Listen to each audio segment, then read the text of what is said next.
इन बच्चों, आज के इस वीडियो में हम कक्षा 12 के विद्यार्थियों के लिए समाजशास्त्र के महत्वपूर्ण दीर्घ उत्तरीय प्रश्न लिख रहे हैं जो परीक्षा विधि से वेरी इंपॉर्टेंट रहेगा। चलिए देखते हैं।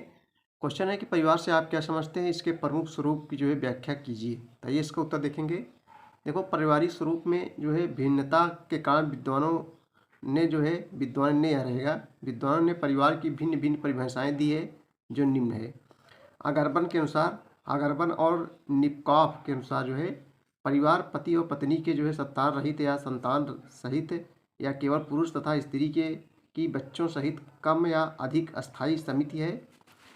अगला कुछ देखेंगे आगे हम लोग। इलियट एवं मैरिल के अनुसार परिवार को पति पत्नी तथा बच्चों की एक जैविक सामाजिक इकाई के रूप में परिभाषित किया जा सकता है। परिवार एक सामाजिक संस्था भी है और समाज द्वारा मान्य एक ऐसा संगठन भी है जिसके द्वारा कुछ अन्य आवश्यकताओं की पूर्ति की जाती है।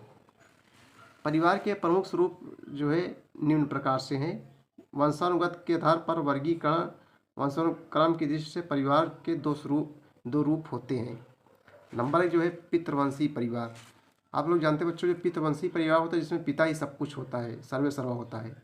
इस प्रकार के परिवार में सबसे बड़ा पुरुष परिवार का मुखिया होता है या मुखिया परिवार की देखभाल करता है तथा अन्य परिवार के सदस्य उसकी आज्ञा का पालन करते हैं।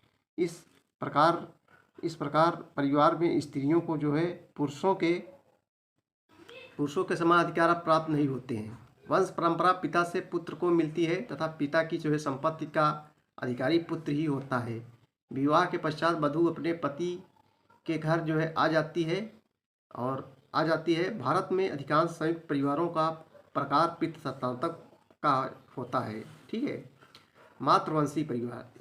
इस प्रकार के परिवार में माता ही परिवार की प्रधान या मुखिया होती है और शेष पारिवारिक सदस्य इसके नियंत्रण में रहते हैं। इस प्रकार के परिवार में पिता की अपेक्षा माता का अधिक महत्व होता है। वंश का नाम माता के नाम से चलता है। मातृसत्तात्मक परिवार का निर्माण स्त्री, उसके भाई बहनों तथा उसके बच्चों से होता है। पति को विवाह उपरांत पत्नी के घर जाकर रहना पड़ता है। संपत्ति का अधिकार स्त्री से पुत्रियों तथा भाई के पुत्र भांजों को प्राप्त होती है। मातृसत्तात्मक परिवार का चलन बहुत कम ही है। भारत में मालाबार और असम में ही मातृसत्तात्मक परिवार पाए जाते हैं। वैवाहिक प्रणाली के आधार पर वर्गीकरण। विवाह की प्रणाली के आधार पर परिवार की 3 श्रेणियों में विभाजित किया जा सकता है जो निम्न है। नंबर 1 बच्चों एकल विवाही परिवार। इस परिवार के अंतर्गत पति केवल एक ही विवाह करता है, अर्थात एक स्त्री तथा एक पुरुष के विवाह के आधार पर परिवार का गठन होता है। वर्तमान में इस प्रकार के परिवारों का ही अधिक प्रचलन है। बहुपत्नी परिवार। देखो, बहुपत्नी नाम से बहुत सी पत्नियां रखते हैं। जिस परिवार का पुरुष एक समय में एक से अधिक पत्नियां रखता है वह परिवार बहुपत्नी परिवार कहलाता है। बहुविवाह का प्रचलन अनेक देशों में पाया जाता है। धनी लोग अपनी वासना की पूर्ति के लिए तथा कई बार प्रतिष्ठा के रूप में एक से अधिक पत्नियां रखते हैं। बहुपति परिवार। इस प्रथा का प्रचलन पुरुषों की अपेक्षा स्त्रियों की संख्या में कमी के कारण हुआ। इस प्रकार के परिवारों में अनेक पुरुषों के मध्य एक स्त्री रहती है। भारत में तोडा और खासी जनजाति में इस प्रकार के परिवार पाए जाते हैं।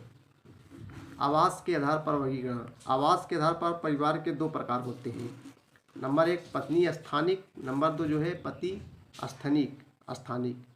पत्नी स्थानिक, पति स्थानिक। इसमें नवविवाहित जोड़ा वधू के माता पिता के साथ रहता है। और इसमें क्या होता है, पति स्थानिक, इसमें नवविवाहित जोड़ा वर के माता पिता के साथ रहता है। उत्तराधिकार के आधार पर वर्गीकरण। उत्तराधिकार के आधार पर परिवार 2 प्रकार के होते हैं। नंबर 1 मातृवंशी, नंबर 2 पितृवंशी। इसमें माता की संपत्ति पुत्री को प्रदान की जाती है। इसमें स्त्रियां की सत्ता व प्रभुत्व होता है। ठीक है, यही सर्वशक्ति स्त्री को होती है। पितृवंशी में क्या होता है, इसमें पिता की संपत्ति पुत्र को प्रदान की जाती है। इसमें पुरुषों का प्रभुत्व व सत्ता होता है।